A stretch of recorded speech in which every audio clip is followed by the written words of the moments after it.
ఇక డీటెయిల్స్లోకి వెళ్తే ములుగు జిల్లా ఏటూరు నాగారం తాడ్వాయి గ్రామాల మధ్య ఉన్న నేషనల్ హైవే 163పై ఎదురుగా వస్తున్న 2 లారీలు ఢీకొని వ్యక్తి మృతి చెందాడు.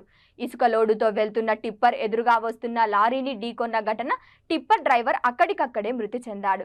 డ్రైవర్ వివరాలు మృతి మల్లూరి గ్రామానికి చెందినవాడని గుర్తించారు. ట్రాఫిక్ జామ్ అయి ఏటూరు నాగారం ఎస్ఐ తాజుద్దీన్ సంఘటనా స్థలానికి చేరుకొని ట్రాఫిక్ను 2 జేసీబీలను గ్రామస్తుల సహాయంతో వర్షాన్ని సైతం లెక్క చేయకుండా నైట్ 1 గంట సమయం వరకు శ్రమించి క్లియర్ చేశారు.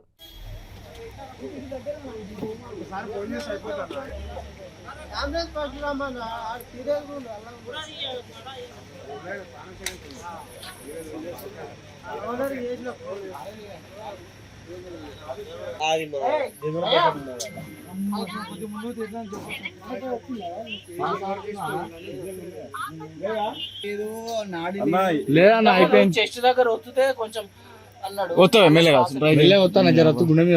కష్టమే అన్న కాళ్ళకి అంత పోయిన ఏడవుతుంది చెప్పు. బయటకు వెళ్ళిన ఆయన కళ్ళకి నరాలకి రక్తం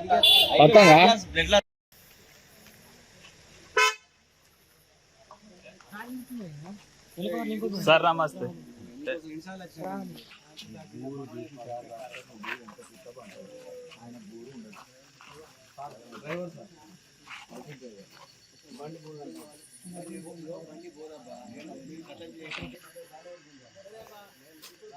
మనుషుడా చనిపోయినా